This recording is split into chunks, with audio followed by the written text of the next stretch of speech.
Okay, can anybody hear me out there?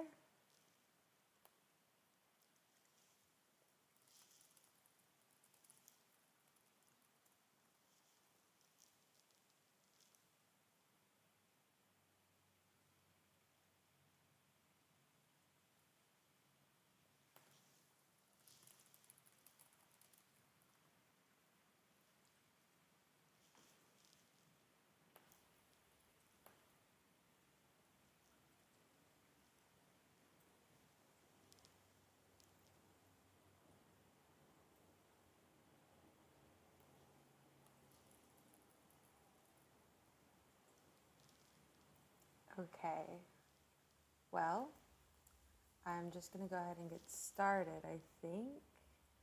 I don't know if this is live or not. I'm pretty sure. Okay, well, I'm just going to go ahead and get started, I think. I don't know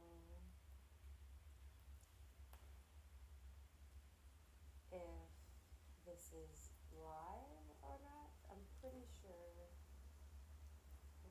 Okay, well, I'm just going to go ahead and get started, I think. I don't know. Okay, well, I think it's live now, so I'm going to go ahead and get started. My name is Erika Leal. I am the president of the UTA Cybersecurity Club, and today I'm here to talk to you about malware. Okay, well, I think it's live now, so I'm going to go ahead. We'll first start off with the very beginning, and we'll take it all the way back to malware history. I'm going to be trying something a little new here. I have a tablet set up and this lovely sketchbook set up, and I'm going to be writing and talking, and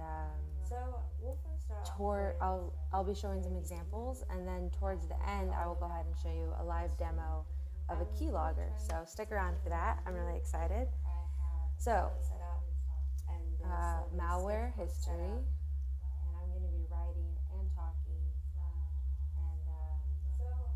I hope you guys can read this. I'll be showing some examples, and then towards the end, I will go ahead and show you a live. We'll start in the very beginning with a guy named John Van Neumann, and his name is spelled like that.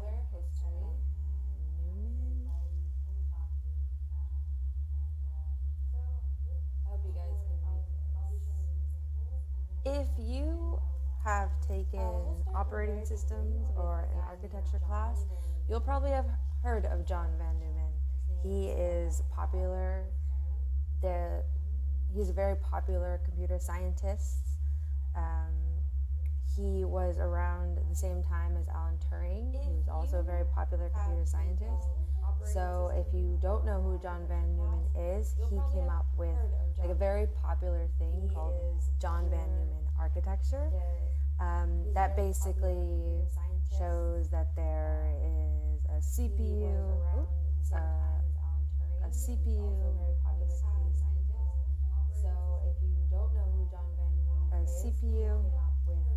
an ALU, input, and memory, input-output devices and memory. He basically said this is all the stuff you need to have a computer. Sorry about that. And he also came up with something called the Van Neumann bottleneck. And that basically says that CPU time is faster, CPU clock time is faster when accessing memory. And he also came up with something called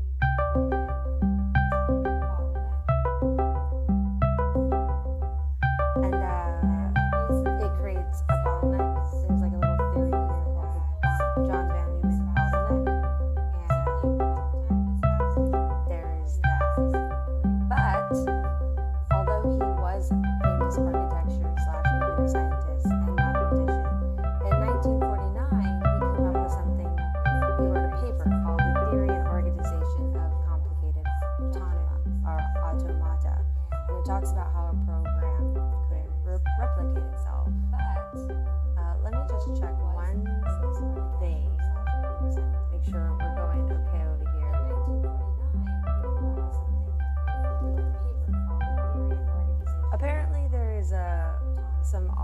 issues. So let's go ahead and stop for a second. Let me just check one thing. Make sure we're going okay over here. Apparently there is some audio issues. So let's go ahead and stop for a second.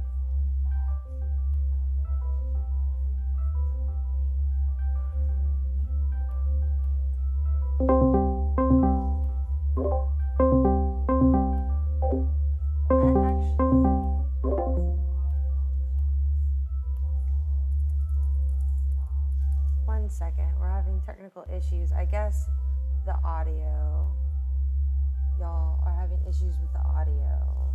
So let me see what I can do. There is a Discord call in the background. One second.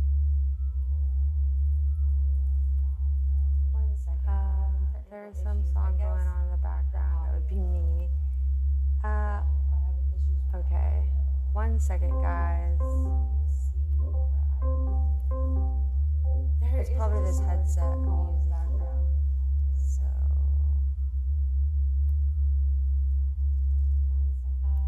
There's some song going on in the background. That would be me. Okay. One second, guys. It's probably this headset I'm using.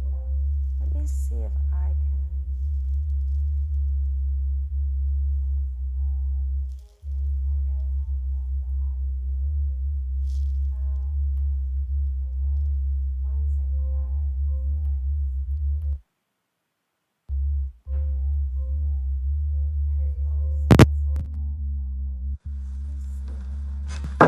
Okay. I took off my headset.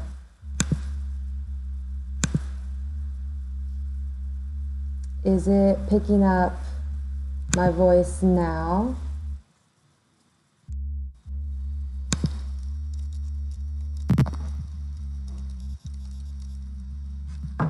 Okay. I took off my headset.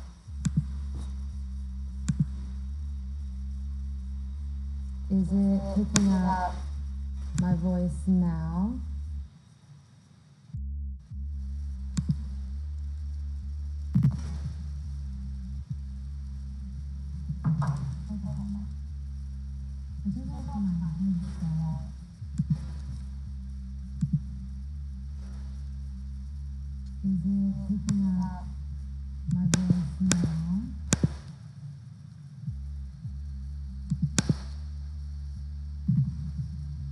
Okay.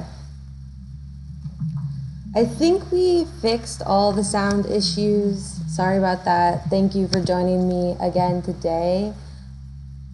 I think we're gonna have some issues. I'm not really sure. I don't have the headset. I don't have my microphone. There was some weird reverb happening, so we're gonna go ahead and just use the microphone off of my laptop. I think let me just confirm that this is in fact better for everybody. Again today. I think we're gonna have some issues. I'm not really sure. I don't have the headset. I don't have my microphone. There was some weird reverb happening, so we're gonna go ahead and just use the microphone. Okay, as I stated, I'll just go ahead and back up a little bit. Confirm that this is in fact better for everybody. Again today. I think we're gonna have some issues. I'm not really sure. I don't have the headset. I don't have my microphone. There was some okay. So starting from the very beginning, as I stated, I'll just go ahead. I see y'all in the chat. Thank you so much for helping me out. We're 15 minutes in this, and you know, during this quarantine time, everyone having technological issues. You know, you think you try it once, and then when it comes time to be live, there's issues. So. But that's okay, we'll get through this. I see y'all in the chat. As I said before, I'm trying something new. I'm using this sketch pad to kind of write out a few things, and then I will also be talking about it. And then at the end of everything, God willing, I will go ahead and show you guys this cool keylogger I made and how it's kind of obfuscated and what kind of happened with that. So the first thing I'm going to talk about is malware history. To kind of write out a few things, and then I will also be talking about it. And then at the end of everything, God willing, I will go ahead and show you this cool keylogger. I was talking about a person called John Van Neumann before. What happened with that? So the first thing I'm going to talk about is malware history.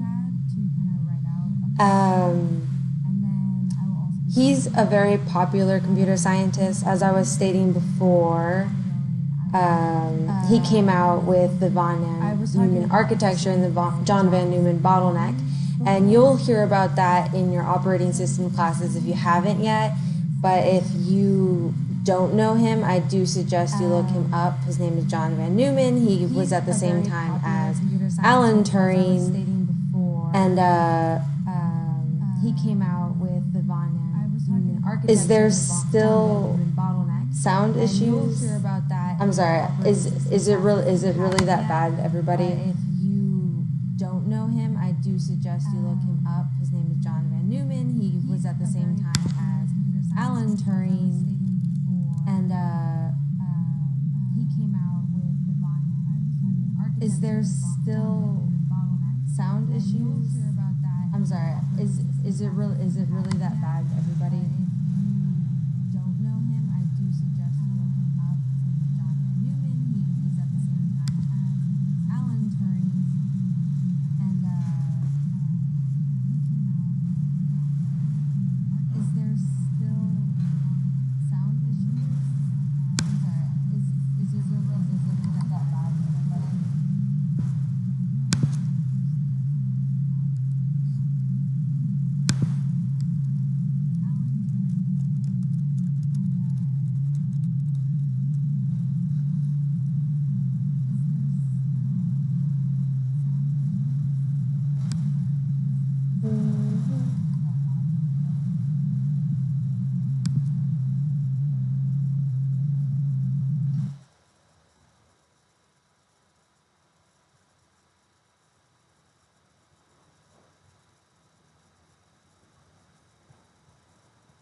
Okay, let me try. Let me see what y'all are talking about.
Testing, testing.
Is this working, everybody?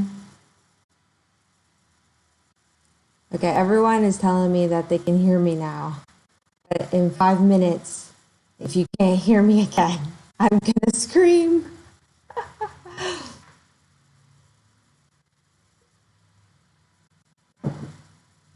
Okay, thank you for your patience, everybody. I'm glad we have somewhat of a nice turnout. I'm glad you're all here. We're 16 minutes in. Okay, introduction to malware. The malware history. John Van Neumann. He's known for computer architecture, and he is known for the John Van Neumann bottleneck. You will learn about him in operating systems. We still use this architecture today. So, in 1949, long time ago, everybody, 1949, he came out with a paper called The Theory and Organization of Complicated Automata. And it talked about how a computer, one program, could replicate itself. And this was a whole new idea. No one really knew about it. But that's kind of where the idea of viruses and worms came about. The earliest known viruses came out in the 1970s.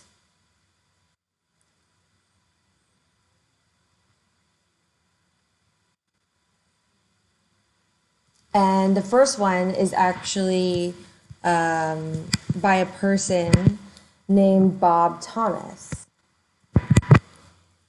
And Bob Thomas, he was just experimenting. He didn't mean to be a black hat, but he came out with something called the creeper worm.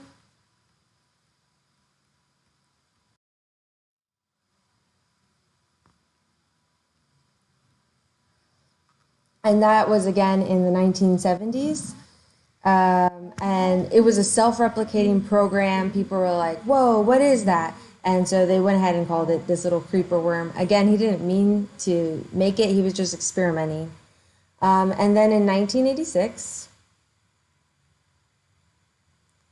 we have the first virus that hit MS-DOS. And this was called Brain Boot.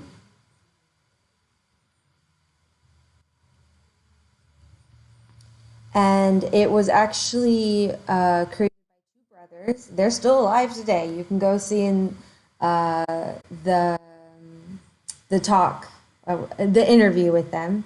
And their names are Basit and Amhad Alvi. And they had a computer shop actually. And what happened was that there were illegal programs of theirs being circulated around the city. And so they created some software to actually find out whether the software was corrupt or not. So that's kind of cool.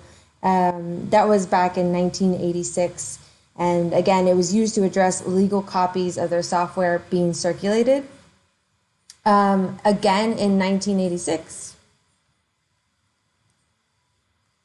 you had the PC Right Trojan.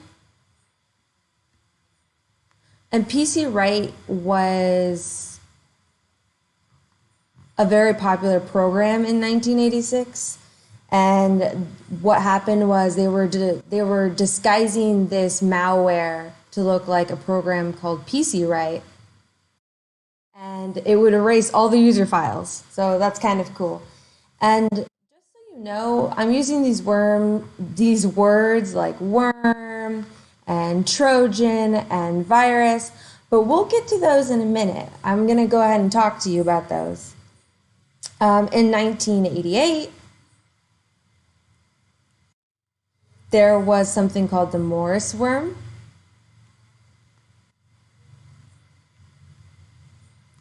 And he was only 23, guys. He was 23, and he created the first Unix worm. And again, he didn't really mean to make it, but he made it, and then he ended up going to jail, so that's kind of funny.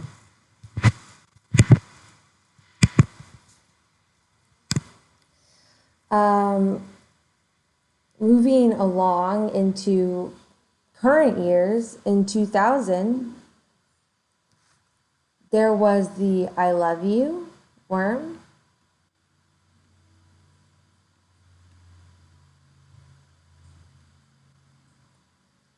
And it spread like wildfire. It infected 50 million computers in 10 days.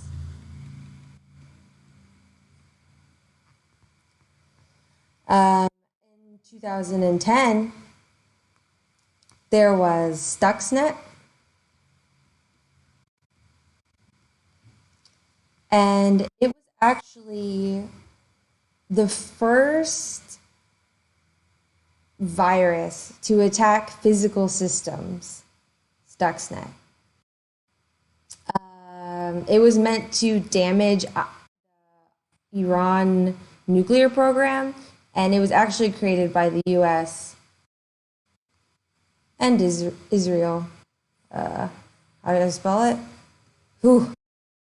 Did not spell that right, but I tried. So the US and Israel created this program called Stuxnet, and it actually attacked, like I said, Iran nuclear systems, and they couldn't do anything.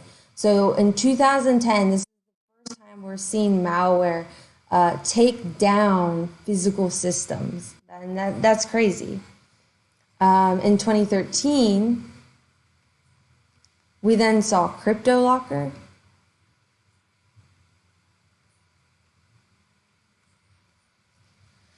And this was a ransomware and a Trojan.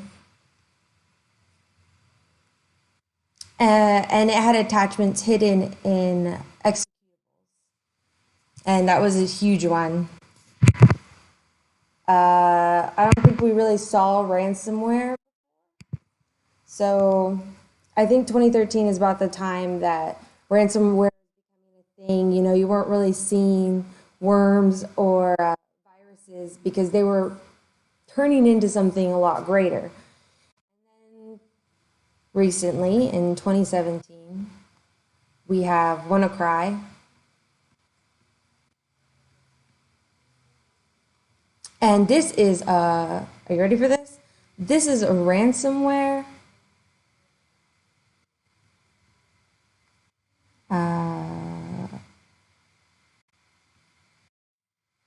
crypto worm. And it was by a guy named Marcus Hutchins.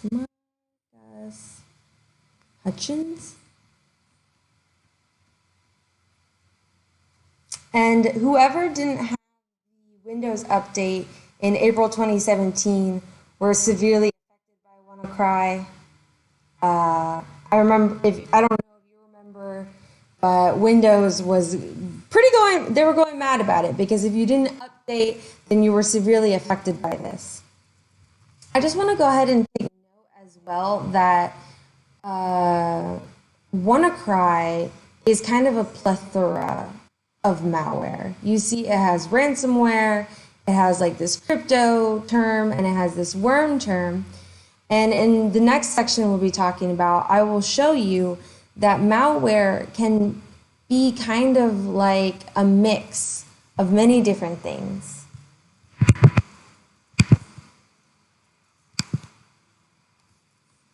So let's go ahead and look at the word malware.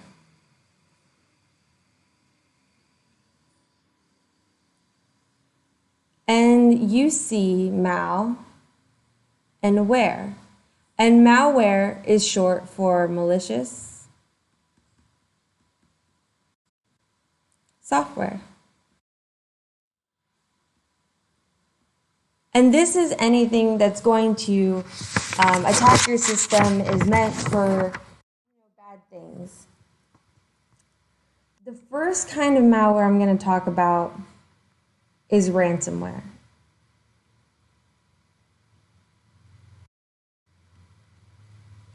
And this is always going to use encryption. And ransomware it's not fun. It's really not fun. What happens is your computer gets infected somehow, and your whole system will become encrypted. And if you don't know what encryption is, it basically means that everything is going to be tightly locked until you are given the key.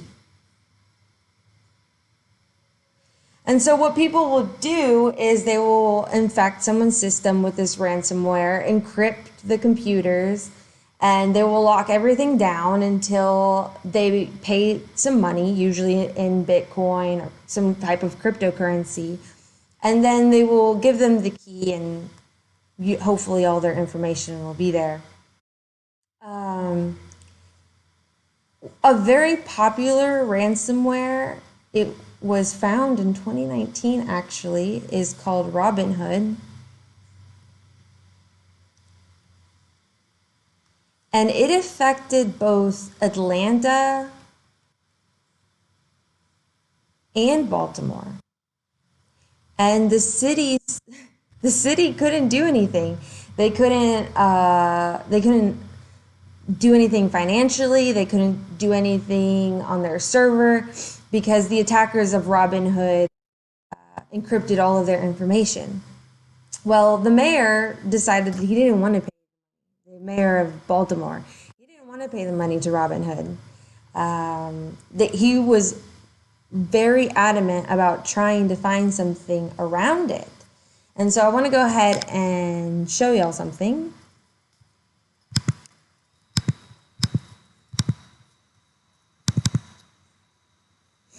When the mayor decided not to pay the ransomware, the Robinhood team took to, I think this is Twitter, because I don't have a Twitter, but he took to Twitter and started harassing the mayor and basically told him, give me the money. This is the first rule. You have the control, you have the power, you should do it. And then threatened him with things they had found off of the server. And so you'll see right here, the Robinhood attackers are harassing them, and then they have like some information that they pulled off the server, and they're basically saying, you know, we have all this information, you should give us money. And I don't think they ended up giving them money. I think they had to actually rebuild the system. I could be wrong about that. But the mayor was very adamant. I'm pretty sure Atlanta paid, though. The next type of malware that I want to talk about is called a Trojan.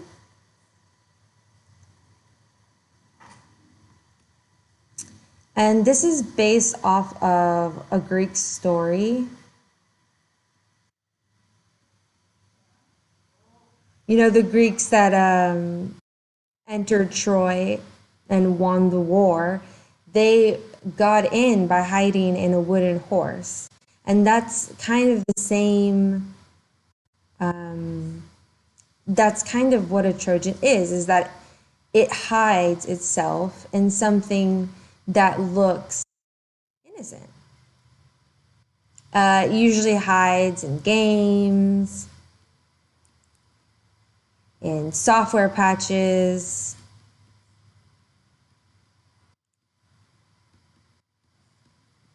and apps.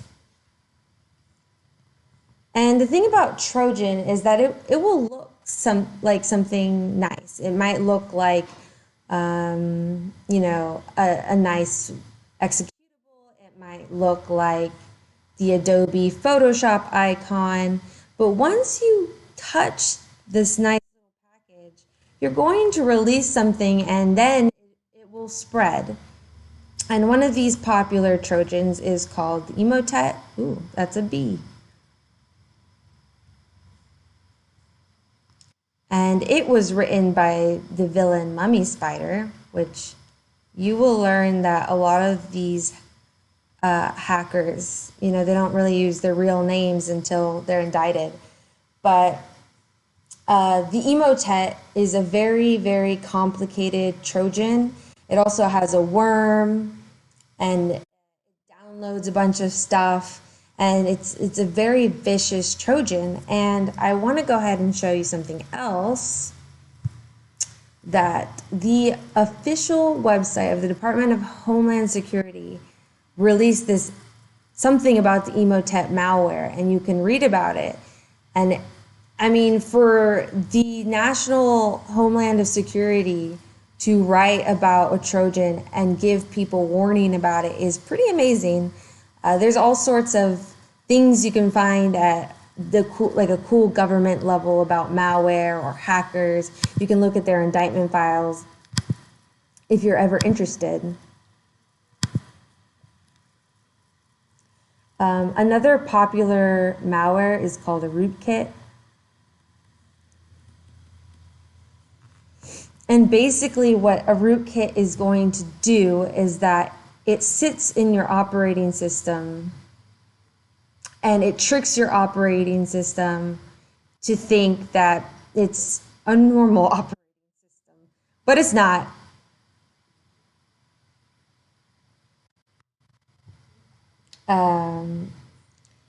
Using rootkits, they'll usually acquire privileged access to the OS, and it will usually subvert programs so that they can't be found.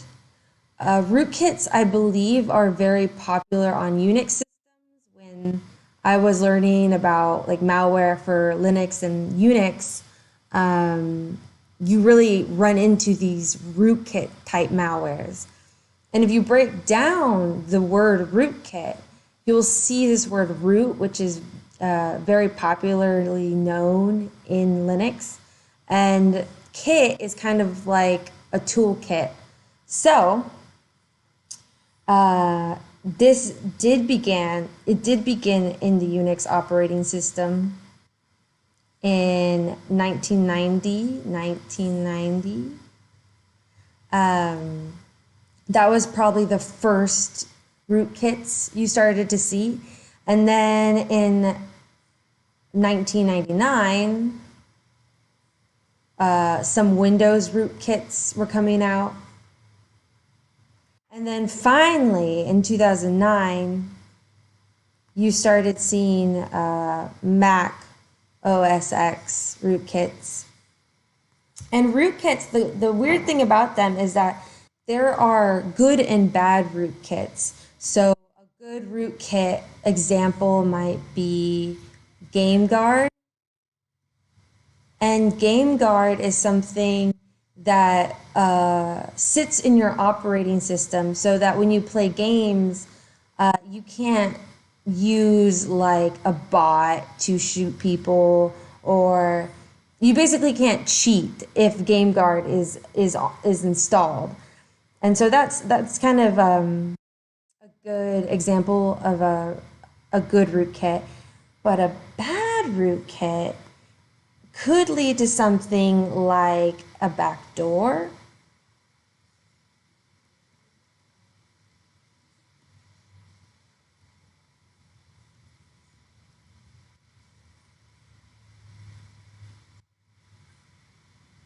And because this backdoor is sitting in your operating system, and the operating system doesn't even know that it's there because the rootkit tells the operating system, I look normal. This backdoor can basically allow users and hackers to change things in the system using this like little backdoor that somebody has placed in the operating system. There are many kinds of rootkits. There are user rootkits. There are kernel rootkits. There are firmware rootkits. And there are memory rootkits.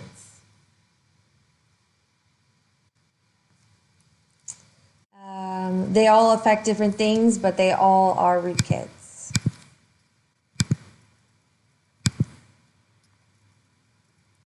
Another type of malware is called a worm.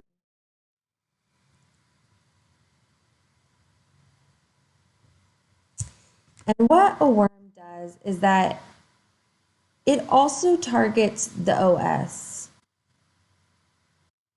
But really, it's targeting the OS vulnerabilities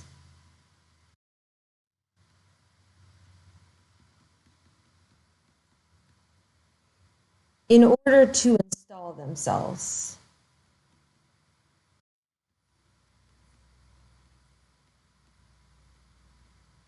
So you might be sitting there and you might be wondering, well, what's different between a worm and a Trojan?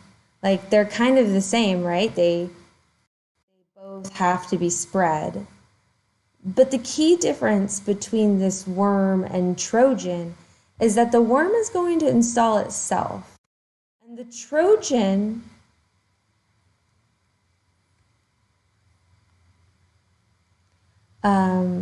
has to be spread. So it has to be spread somehow. And it has to be downloaded. But the worm is going to always find some sort of vulnerability in order to install itself. And so that's why worms can be really dangerous, because worms can be in an environment that you don't think the worm will get out of. But the worm might find some vulnerability in the network and end up jumping out into real life, which is seen in a lot of the popular worm malware that we see today.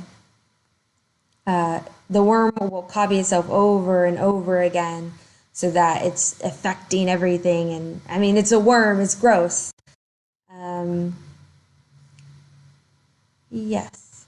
And like I said, the worm, it will run as soon as it enters the host, while the Trojan has to be downloaded and it has to be spread. And I think that's one of the key differences between the worm and the Trojan, and also the virus.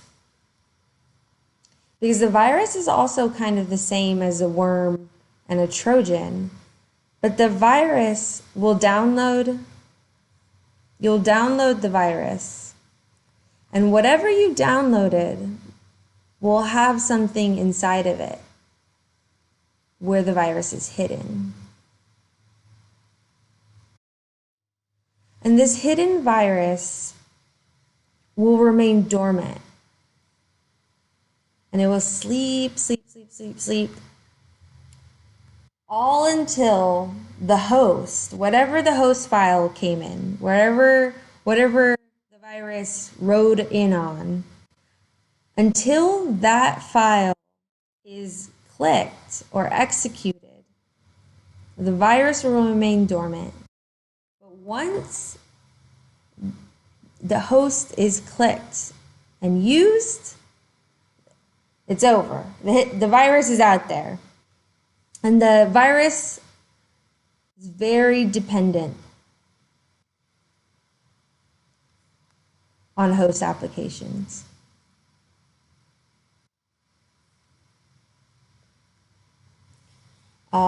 These can spread as file viruses, boot sector viruses, macro viruses, and script viruses.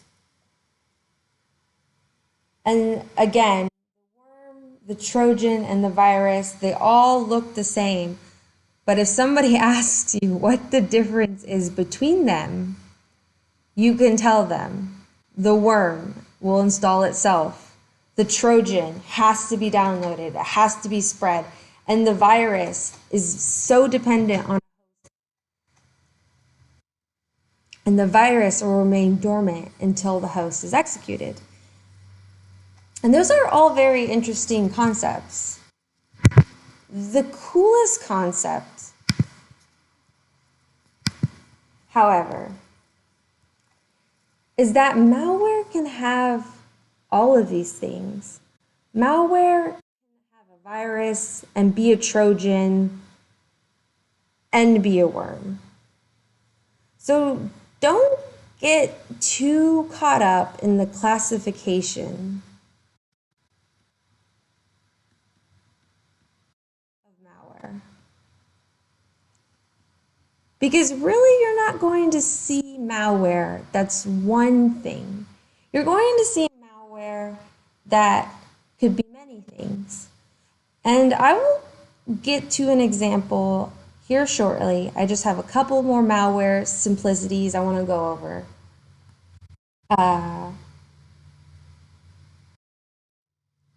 A few other types of malware that don't necessarily have to be described, but do exist are keyloggers. I mean, they have to be described, but they're not like the big ones, you know, like Trojan, virus, worm, but these exist. So we have keylogger, spyware, adware. I talked about the backdoor. The backdoor is not really malware. It's more of something that is used in malware. And a keylogger isn't necessarily malware either, but the keylogger can have aspects of malware. The keylogger could come in on an executable. The keylogger could be emailed to you. The same with spyware. There's good and bad spyware. You know, if you have to take a test online and your professor doesn't want you cheating, you might download some sort of software that will lock up your system and see what you're doing. This could be spyware. Spyware could also be hopping on a Wi-Fi network and looking at everybody in the network and maybe finding that username and then telling them to download something, and then the spyware is on that person's phone and it will be tracking like credentials or simply seeing what they're looking at. Adware is a malware, but you kind of see it in like on the World Wide Web. You might see like, you know, something that's like, congratulations, you won $1,000. And you might click on this thinking you won $1,000, but really you didn't. And it probably gave you a virus or a worm. But the whole point of how you got that virus or the worm is because you clicked on ads. And these are super popular. You see them in apps, you see them on web pages, you see them everywhere, basically. This keylogger, as I said, isn't really malware, but it might come in on malware or even help you launch new malware. The keylogger is something that you can put on a computer and basically it will track everything you're typing. And those are just some other, I guess, malware subcategories that you can talk about.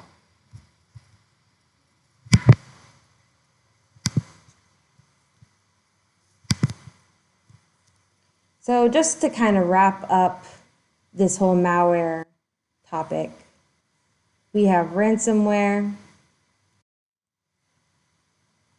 we have Trojans, and worms, and viruses. Am I missing any rootkits? Ransomware. Oh, I did forget one. I am forgetting botnets.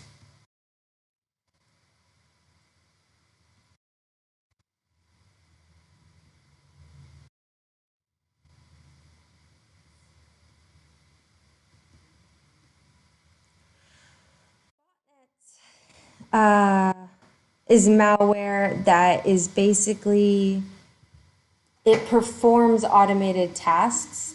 And so you might have one bot, and once it affects the host, it will start automatically doing things in order for it to gain more hosts, which turns it into this botnet type thing. The botnets is usually launched in large automated tasks. And the cool thing about the botnet is that usually there is somebody controlling it.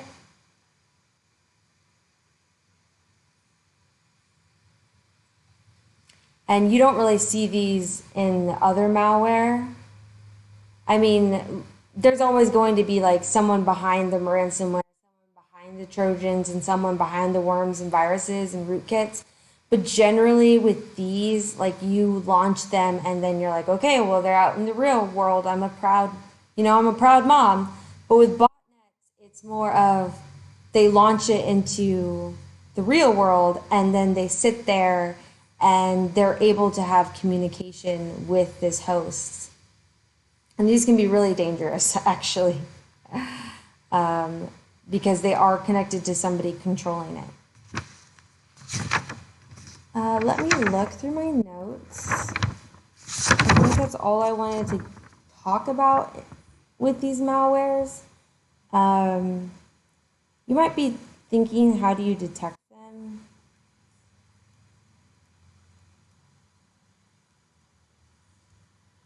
Well, often with a lot of malware, you don't want it to be too late. When your system is completely at like a denial of service attack. But a way to look at them is you can monitor hard drive space.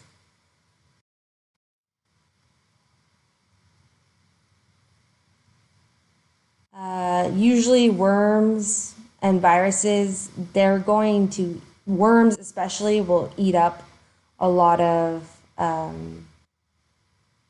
things at a hardware level. It will also eat up memory. You might want to monitor your speed and performance, because some malware will make your computer run a lot slower because it is doing something in the background.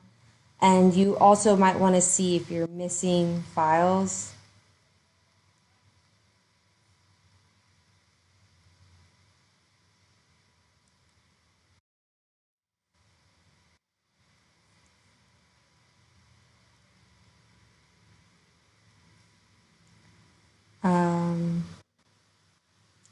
So yeah, there really isn't a nice way to detect malware besides, having your antivirus on there, or any type of antivirus that you may have. There's spam blockers, ad blockers. But really, if you have something really, truly bad that you've been infected with and you haven't really cleaned out your operating system, but you see these things going on, you see that your hard drive or, your bandwidth is increasing, I think, as Mario states in our chat, or you see that missing files, you don't have files, or maybe you have new files, then maybe something is awry. So with that being said, I do want to move on to a short demo that I have. As I stated before, I'm reading those comments, by the way. They're making me laugh. As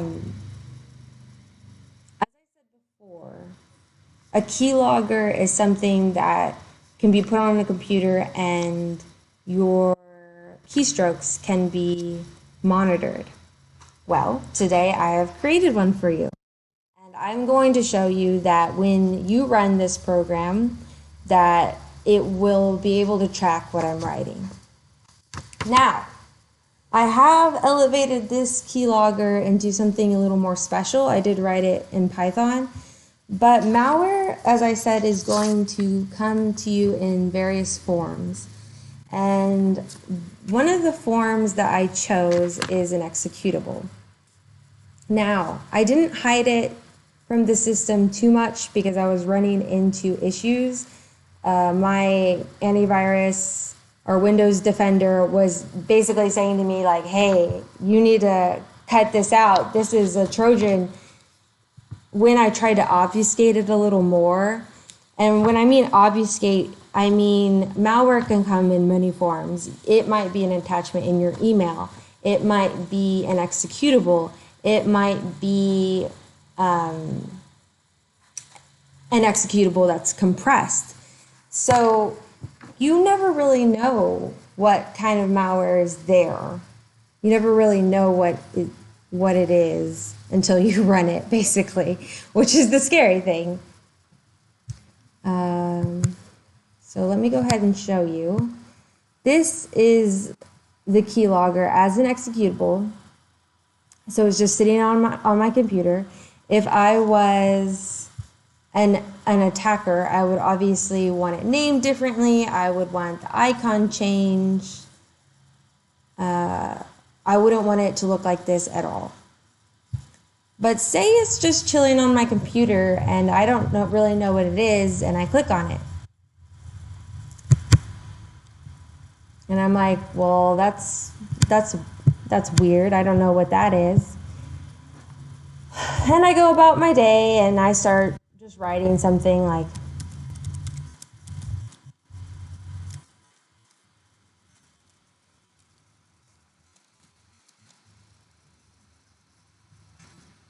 what this keylogger will do is kind of track words that I'm saying. Can you all see that? I think you can. So let's go ahead and run it again. Again, this is an executable. And I actually had to keep this box here because when I tried to write the program without this console box popping up, Windows Defender really didn't like that. Let me just write a few things. And close it out.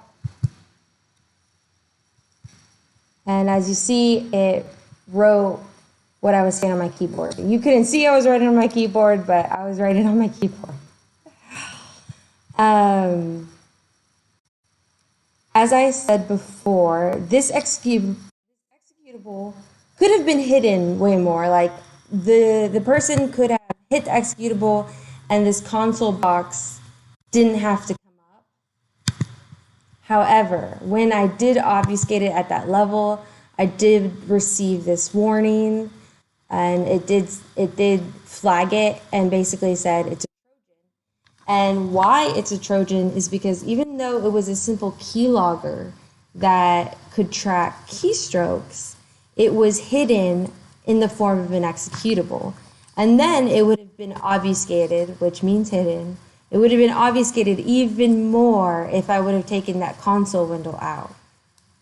Another obfuscation method would have been to zip it and then somebody get that zipped file and then unzip it and then download it, run that executable, and then have their keystrokes logged. And I was playing around with that, but at this level, you kind of need to have things in a virtual environment. You don't want to be doing stuff like this on your own operating system because you will get flagged and you might take your operating system down. So that is my demo, and I'm really thankful that you were so patient with me with my audio difficulties, and I thank you so much for coming out here. If you have any questions about ransomware or worms, Trojan, rootkits, botnets, let me know and I will try to address them in future sessions. Again, this is just the introduction to malware. We're just easing ourselves into it and getting us familiar with these concepts as we continue our cybersecurity journey. And I thank you so much for coming here, and good luck on your finals, everybody. Bye.